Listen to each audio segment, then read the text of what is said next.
Аль жигүүр минь цуцаж яваач. Зүрх зориг минь мохоогүй.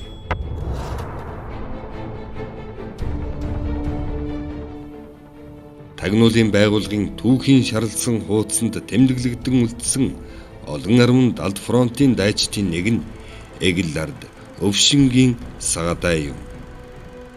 Тэрээр 1909 онд Шинжаан мужийн хар булган гэдэг газар малчин ард казах Өвшингийн гэр бүлд төрж бага наснаасаа мал хариулан амь зууж байгаад 1933 онд Монголд амьдрахаар нүүж иржээ. Сагадай үнэн шудраг зориг хатуужилтай, зорьсноо заавал биелүүлэх эрмэлзлэлтэй, арга ивийг олохдоо сайн зэрэг чанарууд нь тагнуулын ажлын судалгаагаар батлагдсныг үндэслэн 1933 оны 12 дугаар сард Уянч дэх комендатурын төлөөлөгч Шарав заставын дарга Алтан гэрэл нар холбоо тогтоон ажиллаж Хэлийн чандад үүрэг гүйцэтгүүлсэн байна. 1930-ад оны ихэр олон айлуур хил даван оргон гарсны зэрэгцээ мөн хил нэвтрэн Монголын нутагт богино хугацаагаар суурших тэрчлэн Хэлийн цаанаас нэвтрэн дээрэм тонол хийх явдал тасрахгүй байлаа. Иймд оргон гарсан айл өрхөд хаагуур нутаглан ямар санал сэтгэгдэлтэй байгаа үүнийг өгшүүлэн дэмжиж зохион байгуулж байгаа хүмүүсийн зорилго төлөвлөгөө эзээ хаагуур дээрэм хийхээр бэлтгэн байгаа зэргийг судалж мэдэх урьдчилан сэргийлэх явдал тагнуулын байгууллагын чухал зорилт болж байна. Үүнийг хэрэгжүүлэхийн тулд Сагадайг 1933 оны 12 дугаар сараас 1934 оны 6 дугаар сар хүртэл баг зэрэг худалдаа 8 хийх, худ бололцохоор тохиролцсон айлдан очих халахвчаар Шинжааны цагаан голд нутаглаж байсан казахын толгойлогч Тайж Дөнөн, Найзар, Буянба, Баян хадам нар болон тэдний дээрэмчдийн лагеруудад 9 удаа очиулж тэдний сууршил хоорондын харилцаа, Монголоос дээрэм хийх төлөвлөгөөг тандан мэдэх үүргийг гүйцэтгүүлсэн байна. Тухайлбал тэд 1933 онд Монголд нүүдлэн ирсэн 900-аад өрх казахын толгойлогч нартай холбоо тогтоон 1934 оны хавар мал төлөлж дуусгаар хил давуулан авахар тохиролцсон. Мөн бар хөл, байтаг богд, хөх ба хар сэрх зэрэг газар нутаглаж байгаа казахуудтай байнга харилцсан 1934 онд Говьлд аймгийн Ажбогдоос Ховд аймгийн Мөнх хайрхан хүртэлх чиглэлээр бөөн хүчээр дээрэм хийхээр төлөвлөж буй талаарх мэдээллийг олж тэдний тоо, зэвсэг, байрлалыг тодорхой судалж мэджээ. Энэ мэдээлэл дараа нь болсон үйл явдлуудаар батлагдсан байна.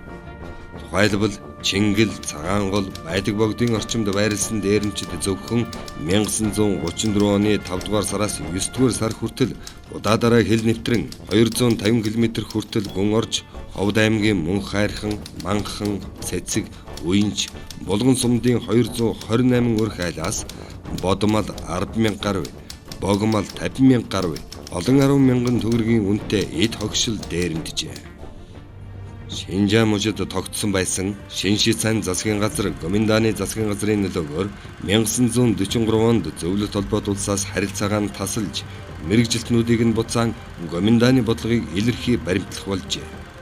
Ийм Шинжааны олон үндэстэн ясны эрхчлөөний тэмцэл хөдөлгөөн тэр тусмаа Оспаны удирдан буй Алтай босгочдын хөдөлгөөнтэй холбоо тогтоох Шинжаан мужийн Кулжа, Ил Тарвахтан Уйгур, Торгууд Казак яснаас Гоминдааны хятадын эсрэг болсон хөдөлгөөнийг дэмжихэд манай тагнуулын үйл ажиллагаа чиглэх болов. Энэхүү зорилтыг хэрэгжүүлэхэд чиглэсэн тагнуулын олон арван арга хэмжээг авч хэрэгжүүлжээ. Тухайлбал хэдийдэн удаа маршрут нууцыг явуулан холбоо тогтоосноор 1943 оны 10 дугаар сард Хайртын даваанд Оспантай Монголын талаас анх удаа уулзаж хэлэлцээ хийсэн ба 1944 оны 2 дугаар сард Ховд аймгийн Булган сумын алаг толгойн застав дээр маршал Чойволсон Оспаныг хүлээн авч уулзсан билээ.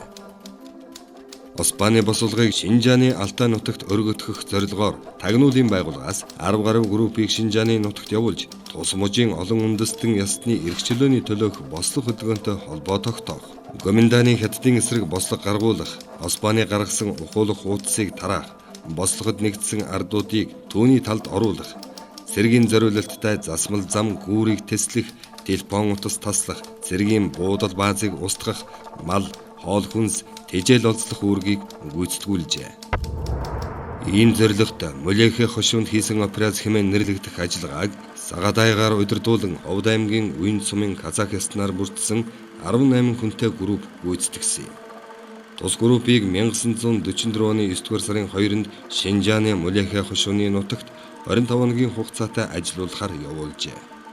Энэ группийнхэн Мулехэ хошууны казак чамтуу нарын нэр хүндвхий толгойлогчтой уулзаж холбоо тогтоон тэдний хятадын эсрэг бослог гаргуулж нүүлгэн Османы талд оруулах, Өрөмч Хами хотын хооронд төв засмал замын гүүрийг дэлбэлэх, телефон шугамыг таслах, хятадын цэргийн цуваа дамжин өнгөрдөг жижиг буудал баазыг устгах зорилготой ажиллан Османы бослогын байгууллагаас явж байгаа гэсэн халахвч хэрэглэн тухайн нутаг орны байдал, хүмүүсийн санал сэтгэгдлийг судлан тус хошууны удирдах тушаалтай казах Аралбайгийн захиргаанд Үрс-Түм, Сарсикбай, Хужирхан, Мухатай нарын хэсэглэн захирсан 2000 шахам өрх хасгуудыг бослог гаргуулан зэрэг нүүдэлэн Османы талд нэгдэн орох шийдвэрийг гаргуулж чадсан байна.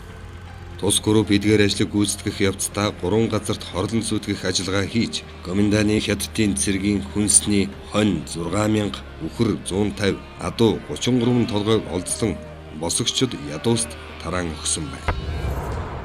Сагадан групп 10 дугаар сарын 5-нд босож ирсний дараа мөн сарын 7-нд Батын удирдсан 33 хүнтэй торгууд групптэй хамтран дахин Мулехэ хошуунд буцаж үүрэг гүйцэтгэжээ.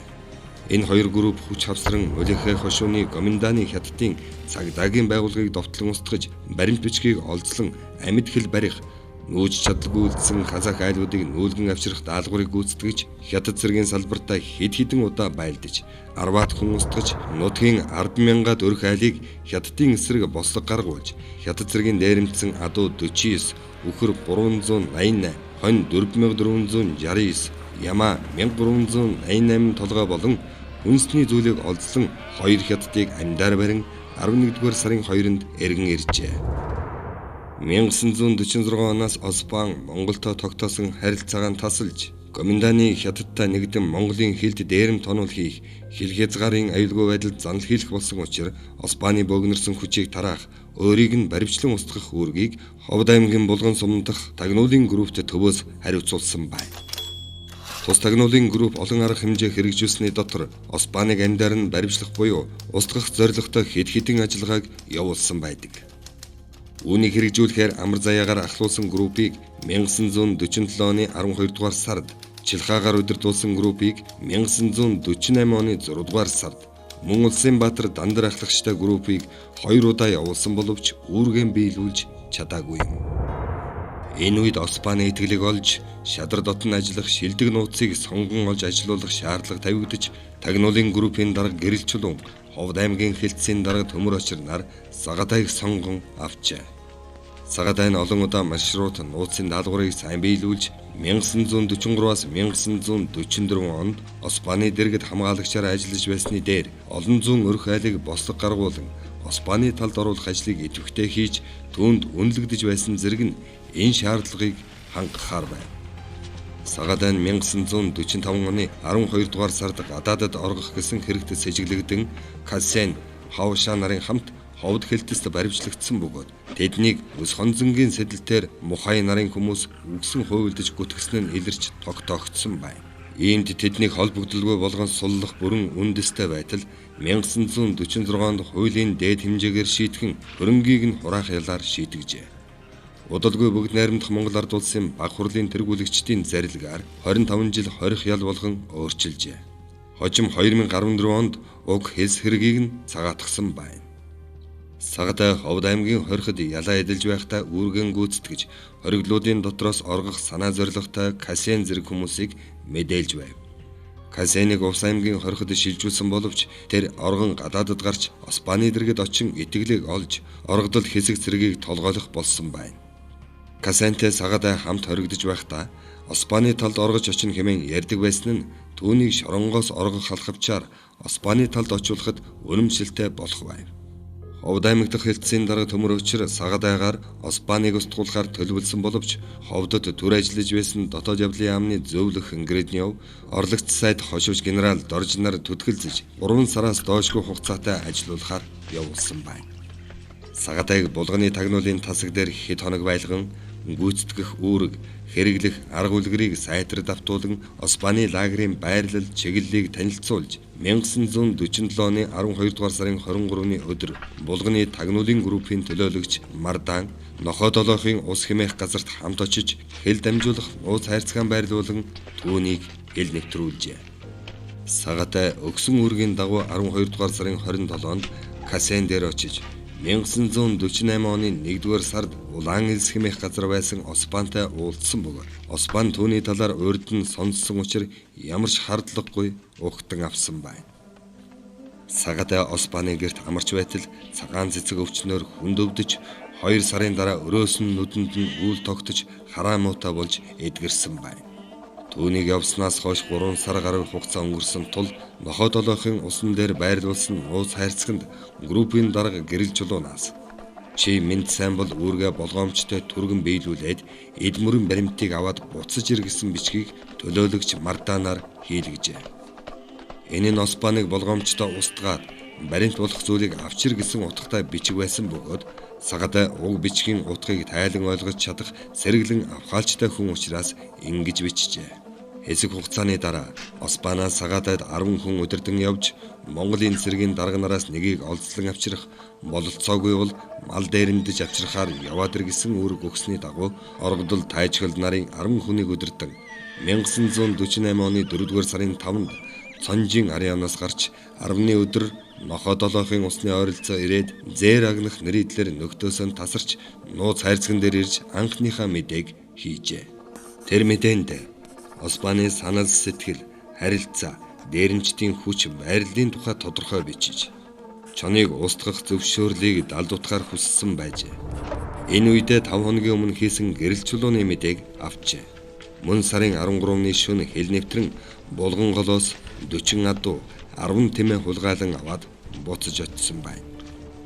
Сагатай буцаж очсны дараа аятай нөхцөлийг ашиглан Оспаныг устгаад буцахыг төлөвлөж байсан боловч Оспанаас Сагатайд үүрэг өгч 21 хүнийг түүний мэдэлд өгнө. Монголоос хөлийн цэргийн дарга нарын хинэгнийг хэрэг боломж олдохгүй бол дүгэр нарын өөрийг нь довтлох ажилд оролцсон торгууд нараас нэгийг амьдаар олзож авчрахыг даалган явуулсан байна. Сагатай тэднийг дагуулan 5 дугаар сарын 27-ны шөнө хэл нэвтрэн арга хэрэглэн булган сумын төвд байсан группт энэ тухай мэдэгдэв. Мэдээг авмагц группийн дарга гэрэл чулуун хөлийн отрядад мэдээ явуулахын хамт ардын туслах группийн 20 гаруй хүмүүсийг цуглуулan Сагатайг дагуулan дээрэмчдийг мөрдөжээ. Улмаар дэд хурандаа цэрэнд орж дарагтаа 6 дугаар отрядын цэргийн групптэй нийлж дээрэмчдийг бүслэн заримыг устгаж, заримыг баривчлан 3-ыг нь хил дагуулan алдсан байна. Сагатай эргэж ирээд та нар анх явуулахдаа бүрэн итгэж даалгасан бол би өвчлөөд эдгэрснийхээ дараах нь л тунч төвөг Оспаныг тонилгочход толгойг нь аваад ирэх байсан.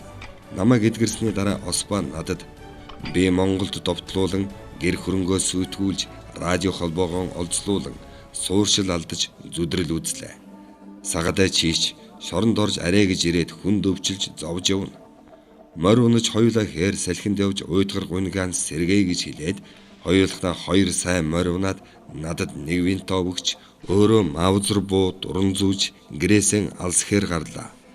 Тэр өдөр элсэн талд зугаалan бүтэн өдөржингөө явж байхдаа хэд дахин мориноос бууж элдвийг сонирхон ялангуяа тогтмол үлддэг мөрөглийнхэн цагт Оспан морь буу зэвсгэн надад өгөөд мөргөл үлддэг байсан. Энэ үед түүнийг алж элсэнд уулзчаад явах бодол төрсөн боловч тийм даалгавар аваагүй дээ. Аль нэг талаар буруутахаас болгоомжлоод төвчин өнгөрөөсөн юм. Харин нууц хайрцагт хийсэн энэ бичгийг үзээд Оспаныг алаад баримт авчир гэсэн үг болохоос зайлахгүй гэж бодоод дээрх байдлаар завшаантай үе тохиолдвол уг зүйлийг хийж бүрэн болохыг бодож явтал Оспан гэнэт даалгавар өгч нааш нь явуулсан юм гэж харамсан ярьж байжээ. Ховд хилцээний дараагасан хурандаа төмөр очир дурсан ярихдаа бид нууц Сагатайд Оспаныг устгах даалгавар өгөхөөр төлөвлөснийг төвөөс зөвшөөрөөгүй. Сагатай яг явахдаа надад хандаж та над хэлэх юм алгуу гэд байсан гэсэн байдаг. Сэтгүүлч Гэнэтэн дарам 1978 оны 100 ховд Баян-Улгийн аймгаар гэрэл чулууны хамт явж байхдаа Сагатайтай уулзсан тухай тэмдэглэн үлдээсэн байдаг. Түүндээ Сагатай дарга маань надад дахин нэг үүрэг өгөхөөр ирээ юу. Гадна дайлжигүүр минь цуцж яваач зүрх зориг минь мохоогүй шүү хэмээн хэлж тэд нөхөрсгөөр тэврэлдэн уулзсан гэжээ. Сагадай 1958 он хүртэл аюулаас хамгаалах байгууллагатай хамтран ажиллаж үүрэг даалгавар биелүүлж байсан бөгөөд Ховд аймгийн Булган сумандаа мал маллаж байгаад 1983 онд насан өөд болжээ. Тэрээр тагнуулын байгууллагаас өгсөн олон удаагийн үүрэг даалгаврыг нэр төртөө биелүүлж, эх орон тусгаар тогтнол аюулгүй байдлын төлөө харийн нутагт эсгэрэх сумны өөдөөс амирсан явсан мөртлөө авиа шагнал хүртээгүй юм. Энэ мэтгэлжирийн тагнуулчдын олж ирсэн үнэт мэдээлэл нь Монгол улсын аюулгүй байдал тусгаар тогтнолыг баттган бэхжүүлэх, хойч үеийнхэн амар амгалан амьдралын баталгааг хангахад үнэлж баршгүй хувь нэмэр оруулсныг түүх гэрчилдэг юм.